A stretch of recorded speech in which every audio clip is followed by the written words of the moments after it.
നമസ്കാരം. മമതയുടെ ബംഗാളിൽ ഇത്തവണ RSSന്റെ നേതൃത്വത്തിൽ BJP ഭരണം പിടിക്കും. കഴിഞ്ഞ തവണകളിൽ നിന്നും വ്യത്യസ്തരായി ഇത്തവണ RSSന്റെ നീക്കങ്ങൾ സൂചിപ്പിക്കുന്നത് അത് തന്നെയാണ്. മാത്രമല്ല, കഴിഞ്ഞ തവണത്തേതിൽ നിന്നും RSSന്റെയും BJPയുടെയും വെല്ലുവിളികളിൽ മമത ഭയക്കുന്നുമുണ്ട്. ഹരിയാന, മഹാരാഷ്ട്ര, ഡൽഹി എന്നീ സംസ്ഥാനങ്ങളിൽ BJP അധികാരത്തിലേറിയത് കൗതുകത്തോടെ മാത്രമേ നോക്കിക്കാണാനാകൂ. ആ കൗതുകം ഇത്തവണ ബംഗാളിലും ആവർത്തിക്കുമെന്നാണ് RSSന്റെ നേതൃത്വം പറയുന്നത്. ഡൽഹിയിൽ 27 വർഷങ്ങൾക്ക് ശേഷമാണ് BJP അധികാരത്തിലെത്തുന്നത്. ഹരിയാനയിൽ സാഹചര്യമെല്ലാം അനുകൂലമായിരിക്കുന്നത് കോൺഗ്രസിനാണ്. എന്നിട്ടും അവസാന ലാപ്പിൽ BJP അധികാരത്തിലെത്തി. ഈ വിജയങ്ങൾക്കെല്ലാം പുറകിൽ RSSന്റെ ചാലക ശക്തി ഉണ്ടായിരുന്നു. മഹാരാഷ്ട്രയും ഡൽഹിയും BJP പക്ഷത്തേക്ക് എത്തിച്ച RSSന്റെ അടുത്ത ലക്ഷ്യം ബംഗാൾ എന്നതാണ് ദേശീയ രാഷ്ട്രീയത്തിലെ വൻ കരുനീക്കം. ഡൽഹിയിൽ ആം ആദ്മി പാർട്ടിയുടെ കുത്തക ഭരണമായിരുന്നു. 4/3 ഭൂരിപക്ഷമുള്ള ഭരണം, പ്രതിപക്ഷ അപ്രസക്തമായ കാലം. അരവിന്ദ് കെജ്രിവാൾ അജയനാണെന്ന് ഏവരും വിലയിരുത്തി. പക്ഷേ ഡൽഹിയിലെ ഫലം മറ്റൊന്നായിരുന്നു. ഇതിനു പിന്നിൽ RSS എന്ന സംഘടനയുടെ കരുത്താണെന്ന് ഏവരും വിലയിരുത്തുകയും ചെയ്തു. മഹാരാഷ്ട്രയിൽ BJPക്ക് ചരിത്ര ഭൂരിപക്ഷം നൽകിയതും RSS പ്രവർത്തനമായിരുന്നു. ഹരിയാനയിൽ ഏവരെയും അമ്പരിപ്പിച്ച് BJPക്ക് ഭരണ തുടർച്ചയും RSS നൽകി. കെജ്രിവാളിന്റെ കയ്യിൽ നിന്നും ഭരണം പിടിച്ചെടുത്ത RSSന്റെ അടുത്ത ലക്ഷ്യം ബംഗാളാണെന്ന് റിപ്പോർട്ട്. RSS മേധാവി മോഹൻ ഭാഗവത് നടത്തിയ 10 ദിവസത്തെ ബംഗാൾ പര്യടനം ഇതിന്റെ സൂചനയാണ് നൽകുന്നത്. ബംഗാളിൽ ഉടനീളം വേരുറപ്പിക്കുകയാണ് ലക്ഷ്യം. RSS പ്രാദേശിക പ്രവർത്തകരുമായി അടച്ചിട്ട മുറിയിലെ കൂടിക്കാഴ്ച സംഘടനയെ താഴെത്തട്ടിൽ ശക്തിപ്പെടുത്തുന്നതിൽ ശ്രദ്ധ കേന്ദ്രീകരിക്കുന്നതിനുള്ള പദ്ധതികൾ, പുതിയ ഓഫീസ് ഉദ്ഘാടനം, കൊൽക്കത്ത ആർജികൾ, ആശുപത്രിയിൽ കൊല്ലപ്പെട്ട ഡോക്ടറുടെ മാതാപിതാക്കളെ കാണൽ, ഇങ്ങനെ പല ഇടപെടലും മോഹൻ ഭാഗവത് നടത്തി. ഭാഗവതിന്റെ സന്ദർശനത്തിനെ 2026 നടക്കാൻ പോകുന്ന നിയമസഭാ തെരഞ്ഞെടുപ്പുമായി ബന്ധപ്പെടുത്തിയാണ് തൃണമൂലം കാണുന്നത്. 2026 മാർച്ച് ഏപ്രിൽ മാസത്തിലാകും ബംഗാളിൽ തിരഞ്ഞെടുപ്പ്. 2019 ലോക്സഭാ തിരഞ്ഞെടുപ്പിൽ ബംഗാളിൽ BJP മുന്നേറ്റമുണ്ടാക്കി. പിന്നീട് കാര്യങ്ങളെല്ലാം മുഖ്യമന്ത്രി മമതാ ബാനർജി അനുകൂലമാക്കി. തൃണമൂൽ കോൺഗ്രസ് അജയ ശക്തിയായി മാറുകയും ചെയ്തു. ഡൽഹിയിൽ ഇന്ത്യ സഖ്യത്തെ തകർത്താണ് BJP ജയിച്ചത്. ബംഗാളിലും മമതയ്ക്കെതിരെ കോൺഗ്രസും CPM-ഉം രംഗത്ത് വരും. ഇതിനൊപ്പം ന്യൂനപക്ഷ വോട്ടുകൾ ഭിന്നിക്കുകയും ചെയ്താൽ ബംഗാളും പിടിക്കാമെന്നാണ് പ്രതീക്ഷ. ഇതിന് സംഘടനയ്ക്ക് ശക്തി വേണം. അതിനുവേണ്ടിയാണ് RSS തലവന്റെ 10 ദിവസത്തെ സന്ദർശനം. ഇത്രയും അധികം ദിവസം നാഗ്പൂർ വിട്ട് RSS തലവൻ മാറി നിൽക്കുക എന്നത് അത്യപൂർവമാണ്.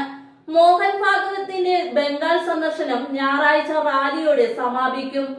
പൂർവ ബർധമൻ ജില്ലയിലെ സ്പോർട്സ് അതോറിറ്റി ഓഫ് ഇന്ത്യയുടെ ഓഡിറ്റോറിയത്തിൽ വെച്ച് സ്വയം സേവകർ ഉൾപ്പെടെയുള്ളവരുമായി അദ്ദേഹം അഭിസംബോധന ചെയ്യും. റാലിക്ക് പശ്ചിമ ബംഗാൾ സർക്കാർ അനുമതി നിഷേധിച്ചിരുന്നു. തുടർന്ന് ഹൈക്കോടതിയെ സമീപിക്കുകയും കൊൽക്കത്ത ഹൈക്കോടതി റാലിക്ക് അനുമതി നൽകുകയുമായിരുന്നു. പരീക്ഷ നടക്കുന്ന സമയമായതിനാൽ പരീക്ഷാർത്ഥികൾക്ക് അസ്വസ്ഥതയുണ്ടാകുമെന്ന് പറഞ്ഞായിരുന്നു സംസ്ഥാന പോലീസ് അനുമതി നിഷേധിച്ചത്. ഇതെല്ലാം RSS അനുകൂലത ബംഗാളിൽ സൃഷ്ടിച്ചെന്ന വിലയിരുത്തൽ പരിവാറിനുണ്ട്. ഡൽഹി നിയമസഭാ തെരഞ്ഞെടുപ്പ് ഫലം പുറത്തു വന്നതിന് പിന്നാലെ പശ്ചിമ ബംഗാൾ മുഖ്യമന്ത്രി മമതാ ബാനർജിക്ക് മുന്നറിയിപ്പ് നൽകി. BJPയുടെ മുതിർന്ന നേതാവും പ്രതിപക്ഷ നേതാവുമായ സുവേന്ദു അധികാര രംഗത്ത് വന്നിരുന്നു. ഡൽഹിക്ക് ശേഷം പശ്ചിമ ബംഗാളാണ് അടുത്തത് എന്നാണ് സുവേന്ദു അധികാരി പറഞ്ഞത്.